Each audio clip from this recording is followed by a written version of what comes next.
आज हमारे साथ कुछ करियर मेकर्स जुड़े हुए हैं जो सलाह भी देते हैं, आपका साथ भी देते हैं, और वो मार्गदर्शक ऐसे हैं कि जिनकी सलाह मानिए तो पढ़ाई भी अच्छे से होगी, और अगर आप करियर का चुनाव करना चाहते हैं तो वो भी बहुत बेहतरीन तरीके से होगा, कोई डिस्ट्रैक्शन नहीं होगी, बस उनकी सलाह आपको माननी है स्टेप बाय स्टेप। तो दूसरे खास मेहमान इस वक्त हमारे साथ जुड़े हुए हैं सौरभ नंदा जी। आपका बहुत बहुत स्वागत है sir. Saurabh Nanda ji career coach हैं और करियर कंसल्टेंट जिन्हें आप कह सकते हैं, e learning expert, educational psychologist और ट्रेनर के रूप में इन्हें 9 इयर्स का अनुभव है। इन्होंने भारत, डेनमार्क, जापान और हजारों यहाँ पर छात्र और अभिभावकों को इन्होंने गाइड किया है। तो ऐसे जब करियर काउंसलर मिलते हैं, ऐसे करियर गाइड जब मिलते हैं तो वाकई ये बहुत बड़ी बात हो जाती है किसी के लिए भी, क्योंकि कई बार ऐसा होता है कि हम ये नहीं समझ पाते कि आखिरकार हमें करना क्या है। तो उसके लिए एक दिशा की जरूरत होती है, और वो दिशा कौन देते हैं? तो हमारे करियर गाइड देते हैं। बिल्कुल। हमारे जो दूसरे खास मेहमान है सौरभ नंदा जी, चूंकि मैं काफी देर से ये चाह रही थी कि एक सवाल मैं उनसे पूछूं ऑनलाइन एजुकेशन के बारे में, क्योंकि बहुत सारे जो पेरेंट्स होते हैं ना, वो ये सोचते हैं अरे जब बच्चा एक स्कूल में जा रहा है, पढ़ाई कर रहा है, तो वहाँ का जो एनवायरनमेंट है वो कहाँ से घर पे मिलेगा। बेसिकली ये हमारे साथ भी होता है, जब हम वर्क फ्रॉम होम कर रहे होते हैं तो घर वाला माहौल होता है, वो ऑफिस का माहौल नहीं होता। और कहीं ना कहीं ये चीजें जो है वो पेरेंट्स के दिमाग में रहती है कि बच्चा घर पे कैसे पढ़ सकता है, वो सारे क्लासेस कैसे अटेंड कर पाएगा, कर भी पाएगा तो जो डाउट्स हैं वो क्लियर हो पाएंगे कि नहीं हो पाएंगे। और सबसे ज्यादा बड़ी बात यह है कि पेरेंट्स का साफ तौर पे ये कहना होता है कि ये बड़ा महंगा होता है। इस पर क्या कहना चाहेंगे आप सब? ये आपकी जितनी भी बातें हैं वो सब सही हैं, क्योंकि हर किसी के घर में अलग अलग सिस्टम होता है, और हमारे जैसे कंट्री में तो मतलब सबका जो सिस्टम है अलग है। हम थोड़े लाउड ही होते हैं सारे के सारे, हमें घर में इतना चुप रहने की आदत नहीं होती। तो घर पे काम करना, वर्क फ्रॉम होम करना या स्टडी फ्रॉम होम करना, वो थोड़ा मुश्किल तो है। और शायद उसकी एक्सेप्टेंस बहुत कम थी, लोग उसको मानते नहीं थे कि नहीं ऐसा नहीं करना चाहिए, ऐसा नहीं होना चाहिए। पर अब क्योंकि ये कोविड-19 आ गया है हमारे ऊपर, और कोविड-19 की वजह से हमें इसको एक्सेप्ट करना पड़ रहा है, तो आई थिंक अब हमारे पास एक बहुत अच्छी अपॉर्चुनिटी है कि हम टेक्नोलॉजी को अपनाना शुरू करते हैं। जी। क्योंकि ये अपॉर्चुनिटी, जैसे परवीन मैम ने बोला कि ये अपॉर्चुनिटी शायद दोबारा ना मिले हमें, तो यही सही समय है कि जब हम इस चीज में इन्वेस्ट करें, अलग से जगह बनाएं, अलग से एक समय का मतलब पूरा सेटअप करें, शेड्यूल करें कि इस टाइम पे बच्चा पढ़ रहा है, इस टाइम पे ये हो रहा है, ताकि घर में ही हम पाठशाला को बना सकें। और आप देखेंगे आगे टेक्नोलॉजी बढ़ती जाएगी और अच्छी होती जाएगी, तो एक्सपीरियंस इंप्रूव होगा घर में पढ़ाई करने का। सौरभ नंदा जी, मैं एक बार फिर से वापस आना चाहूंगी आपके पास। एक सवाल है, वो ये कि कोविड-19 में ई लर्निंग जो है उसकी क्या भूमिका है, क्योंकि अभी सबसे ज्यादा जोर उसी पे दिया जा रहा है, तो how it is very much important. जी, आपने एकदम सही कहा। इसी समय में सबसे ज्यादा ई लर्निंग उभर कर आई है। जितने इंटरनेट के यूजर्स इस समय पे हैं दुनिया में और कहीं नहीं है, और इंडिया उन सब में लीड कर रहा है कि एक साथ इतने सारे बच्चे ऑनलाइन पढ़ रहे हैं, स्कूल से भी, और उसके अलावा ऑनलाइन खुद से पढ़ रहे हैं, यूट्यूब देख रहे हैं। तो इसकी भूमिका बहुत इंपॉर्टेंट है, और समझने वाली बात यह है कि जो मार्केट हम सोच रहे थे ई लर्निंग की रहेगी, वो अब बहुत ज्यादा बढ़ेगी। सरकार ने भी इसमें बहुत से कदम लिए हैं, स्वयं नेशनल डिजिटल लाइब्रेरी, ये ऐसे प्रोग्राम है जहाँ पर बच्चे फ्री में जाके पढ़ाई कर सकते हैं।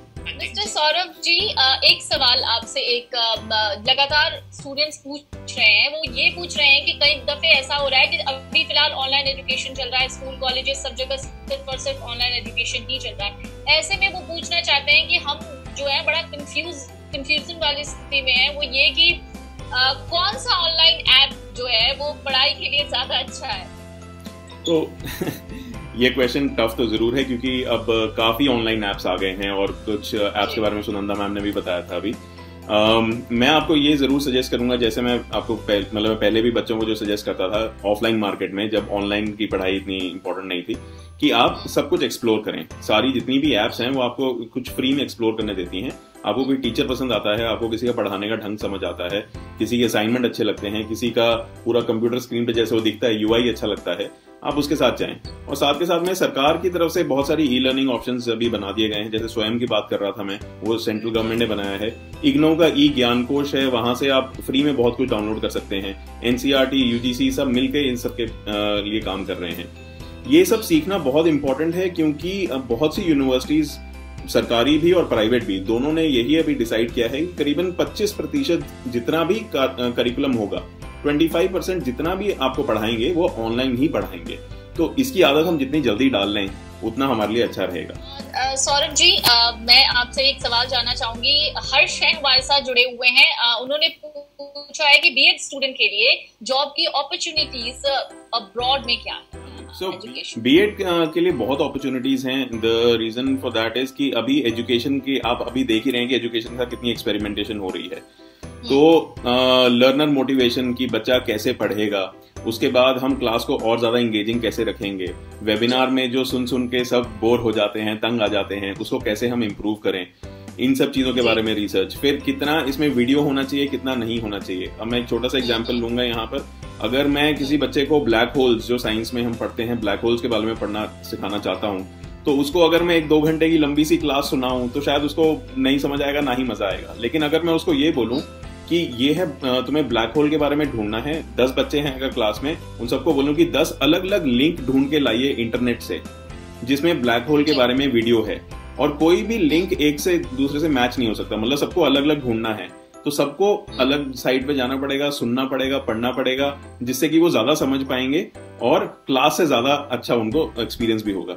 तो हमें इन यूनिक इनोवेटिव चीजों के बारे में सोचना है, और ये सब जो सोचना है ये कौन करेगा? ये एजुकेशन के स्टूडेंट्स ही करेंगे। तो अगर आप बीएड के बाद जा रहे हैं तो डेफिनेटली टीचर तो वहां पर बन ही सकते हैं, टीचर ट्रेनिंग के लिए भी जा सकते हैं। लेकिन अभी के लिए जो सबसे इंपॉर्टेंट और सबसे वैल्यूएबल चीज रहेगी वो ये रहेगी कि अगर आप रिसर्च में जाएं और देखें कि ऑनलाइन एजुकेशन को हम बेहतर कैसे बना सकते हैं। जी सौरभ जी, स्टूडेंट है, वो विनायक नाम है उनका। विनायक ने पूछा है सवाल कि वो 10th के स्टूडेंट हैं, बट उनका साइंस जो है बड़ा वीक है और नंबर भी बहुत कम आए हैं। स्कूल में गए, दूसरे स्कूल में एडमिशन लेने के लिए 11th में, तो उन्होंने साइंस में एडमिशन देने से मना कर दिया। देखिए, ये सिचुएशन तो काफी कॉमन रहती है इंडिया में। विनायक, यहाँ पर आपको ये समझना जरूरी है कि आप साइंस क्यों लेना चाहते हैं। आप इसलिए लेना चाहते हैं कि आपको साइंस पसंद है, आपको समझ आती है, आप उसमें अच्छा परफॉर्म करते हैं, या फिर आप इसलिए लेना चाहते हैं कि दोस्त वहां गए हुए हैं, या फिर आपके पेरेंट्स आपको फोर्स कर रहे हैं या बोल रहे हैं कि अगर साइंस नहीं लिया तो क्या ही करना है लाइफ में। आपको ये क्वेश्चन का आंसर करना बहुत इंपॉर्टेंट है अभी इस टाइम पे। अगर आपका मैथ्स, आपका साइंस वीक है, तो मैं ये समझता हूँ कि शायद आपके लिए साइंस नहीं बना है। तो आप ये ना सोचिए कि साइंस नहीं है तो कुछ नहीं होगा। और आपके यहीं पर जाके मैं ऑनलाइन की ही बात करूंगा दोबारा। ई लर्निंग में आपको बहुत सारे ऐसे अभी फ्री रिसोर्सेज मिल जाएंगे, सरकारी फ्री रिसोर्सेज भी हैं, जहां पर आप जाके अपने आप की साइंस के कुछ कोर्सेज लेके देखिए ऑनलाइन, चाहे कोर्सेरा से ले लीजिए, यूडेमी से ले लीजिए, अनअकैडमी से ले लीजिए, और देखिए अगर आपको साइंस पसंद आ रही है, समझ आ रही है कि नहीं आ रही 11th की। अगर समझ आ रही है तो फिर उसके बाद हम दोबारा डिस्कस कर सकते हैं। शायद आप फिर स्कूल चेंज कर लीजिए, कोई प्रॉब्लम नहीं है, लेकिन साइंस को समझना पहले ज्यादा इंपॉर्टेंट रहेगा यहाँ पर। जी बहुत बहुत थैंक यू आपका। सौरभ जी, एक सवाल मेरा आपसे है। एक व्यूअर है, स्टूडेंट ही है, वो एक सवाल पूछ रहे हैं कि टोफल कितना ज्यादा जरूरी है अब्रॉड जाने के लिए, वहां पढ़ाई करने के लिए? तो टोफल जो टेस्ट है वो बेसिकली पियर्सन नाम की कंपनी लेती है, और टोफल जो टेस्ट है वो ये टेस्ट करता है कि आप इंग्लिश में कितने अच्छे हैं। इंग्लिश प्रोफिशिएंसी कहते हैं उसे। तो उसके कुछ लेवल होते हैं, कुछ स्कोर देते हैं आपको, उसके अकॉर्डिंग उनको पता चलता है आप इंग्लिश में कितने अच्छे हैं। क्योंकि जब आप बाहर पढ़ने जा रहे हैं, स्पेशली ऐसे देश में जहां पर अंग्रेजी बोली जाती है जैसे अमेरिका, तो वहां पर वो चाहते हैं कि आप आए तो आप बात कर पाएं, काम कर पाएं, लोगों से मिल पाएं, उसके लिए इंग्लिश जरूरी है। टोफल जैसा एक और टेस्ट होता है आईएलटीएस, और वो ब्रिटिश काउंसिल या फिर आईडीबी कराते हैं।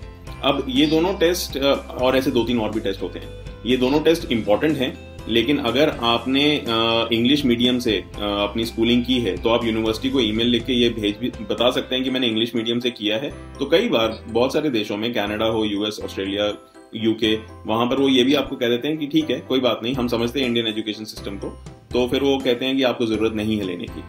तो यूनिवर्सिटी से बात करना सबसे इंपॉर्टेंट है। अभी आप किसी एजुकेशन फेयर में भी जाएं तो यूनिवर्सिटी आपको डायरेक्टली बता देगी कि उस बच्चे को आईएलटीएस टोफल देना है कि नहीं देना है।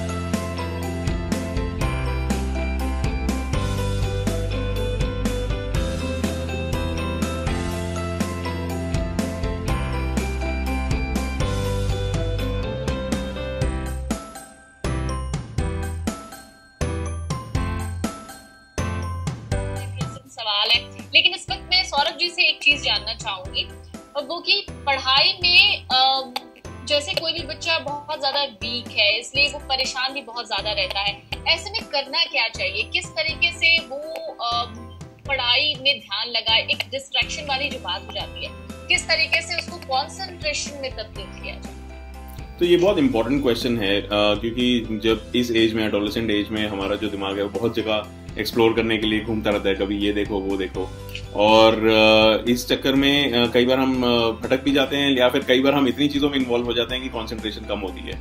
तो यहाँ पर मैं ये रेकमेंड करूंगा कि अगर आपकी कंसंट्रेशन कम है किसी सब्जेक्ट में, तो आप 3-4 चीजें कर सकते हैं। पहली चीज है कि आप उस सब्जेक्ट को किस तरीके से अप्रोच कर रहे हैं, या जिस तरीके से आप पढ़ने की कोशिश कर रहे हैं क्या वो सही तरीका है, तो वो समझने के लिए।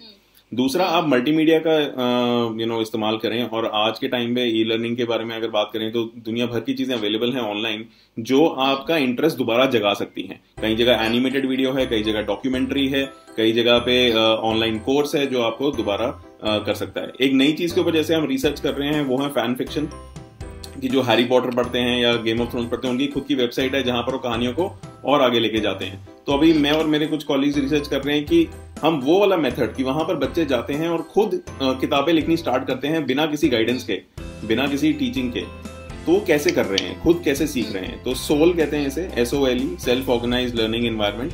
तो ये कंसंट्रेशन इंप्रूव करने के लिए आपको सबसे पहले देखना है आप किस तरीके से अप्रोच कर रहे हैं इस पर्टिकुलर सब्जेक्ट को।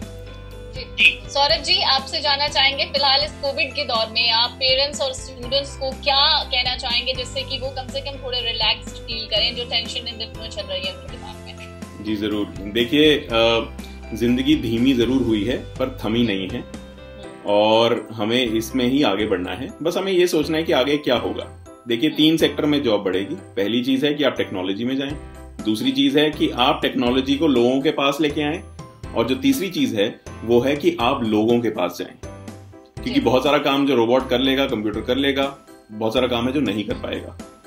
तो आप किसी भी क्षेत्र में अगर आप उसको कंट्रीब्यूट कर सकें तो बहुत अच्छी बात है। तो मेरा यही कहना है, घबराना नहीं है, और बहुत सारे रिसोर्सेज अवेलेबल हैं। धीरे धीरे देखेंगे आप, बहुत सारी चेंजेस हो जाएंगे। लास्ट के 2 महीने 2 साल जैसा लग रहा है, लेकिन एक्चुअली में 2 महीने ही थे, और आगे का समय भी ऐसे ही निकल जाएगा। घबराना नहीं है जो हमारी, और बस यही पे सेशन खत्म करते हैं। Thank you so much. Thank you.